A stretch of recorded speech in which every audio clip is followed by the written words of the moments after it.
Happy April 18th, 2025, chat. Today, I'm looking at the director's take introducing hero bans for competitive play. Uh, Overwatch 2 blog written by Gavin Winter. Great guy. Highly recommend interacting with him. And let's see what he has to say about the future of Overwatch. Hi everyone, Gavin here. You might remember when I introduced hero bans for all ranks and competitive game modes during the Overwatch 2 Spotlight, and it's finally time to dive deeper into this big update, which debuts in Season 16. The system is designed to give players strategic agency without punching down at the weaker niche picks. I'll explain in more detail how we approach this design and how hero bans work in the game. Cool. One of our main goals for implementing hero bans for Overwatch 2 is to encourage the banning of heroes that you see as too strong or annoying without encouraging you to ban heroes solely because the enemy players are enjoying them. So that's referring to like when the streamers say picking a one trick but that's, again, no offense streamers, a niche situation. You don't see that happening often in gold. But anyway, as such, you will not be able to see the enemy team during the ban phase. Match text chat, which also communicates to the whole lobby, is disabled. Perfect. You should keep that disabled for the whole game, by the way. Just text chat, not voice chat. Anyway, before you vote for your hero bans, you will select your preferred hero. Selecting a preferred hero does not protect it from being banned, but it just lets your team know you like to play this hero. That makes sense. Your preferred hero isn't locked in. You can still change it during the ban phase, and you aren't required to play this hero during the match. Okay.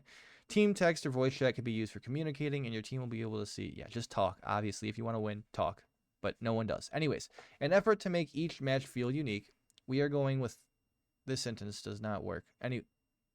4 total bans, 2 per each team. That's how it's going to be. 4 characters are going to get banned, and each team picks 2. We also want the hero ban phase to play out quickly, so there is a ranked choice system that we believe helps achieve speed. I don't know about that, but let's hear it. Unlike ban systems that you may have seen in other games, teams do not take turns voting to ban. That helps. Instead, you'll choose which heroes to bind simultaneously. Yes, with each player selecting 3 choices. The first choice carries the most weight, and the second... Okay, and obviously ranked choice voting.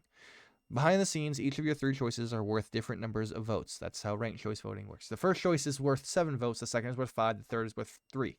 Alright, while the results are revealed simultaneously after all the votes are cast, the system instantaneously goes through several steps. That's an oxymoron. Instantaneously goes through several steps, applying the team's choices to determine which heroes are banned. We think it's important to explain how these steps work behind the scenes so that you have a better understanding of why each hero was removed from a match. Okay, so this is how the system's going to work.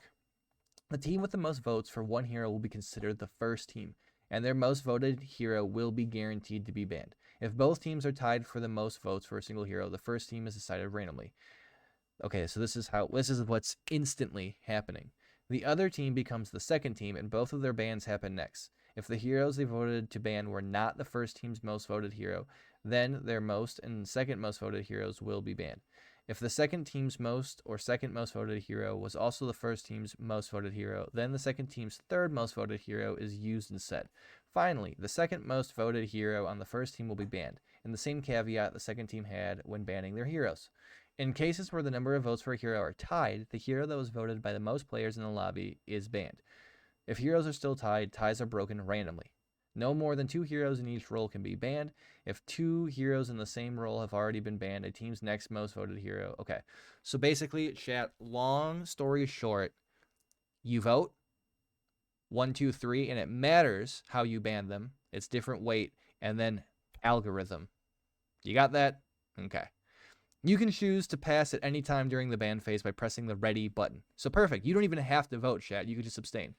Pressing ready without making any choices will leave the voting up to your allies, which is fine to do if you're not worried about being countered by any specific hero. The only scenario in which no heroes are banned is when all players opt out of choosing heroes to ban.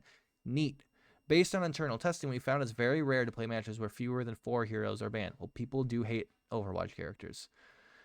Finally, we built tools to help us gather information from hero bans, such as how often heroes are banned in each rank, region, platform, and map. This information will help our designers to gain a more objective understanding of which heroes in the community believes are too strong or frustrating to play against. We're also looking forward to hearing your feedback on the system itself for the season. I'll be back in the future director's take to break down more. Okay. The new competitive season with hero bans from Season 16th, April 22nd. Until then... check out, we're probably in a competitive drive, started yesterday. May your wins be uphill battles and your losses constellations. Yes, thank you, Gavin, for taking the time to write this. We appreciate it. It is a lot. The normal person probably doesn't understand this, and that's cool. Most people don't care a lot about Overwatch, myself included, but I love this game. And I am interested to see how neat this is going to be, because, like, This is such a cool system. But then you're going to have people like me who's just going to ban Mercy every single game, period. No questions asked. But we'll see. Gavin Winter, thank you so much for taking the time to write this. YouTube, I don't normally make videos like this, but if you made it to this point in the video, I think I'm doing something right. So just drop a like. It lets me know you like this type of content. Comment any of your thoughts about this below. I'm happy to have a discussion about this director's take in the comment section. And subscribe because video games. Peace out. Love you guys.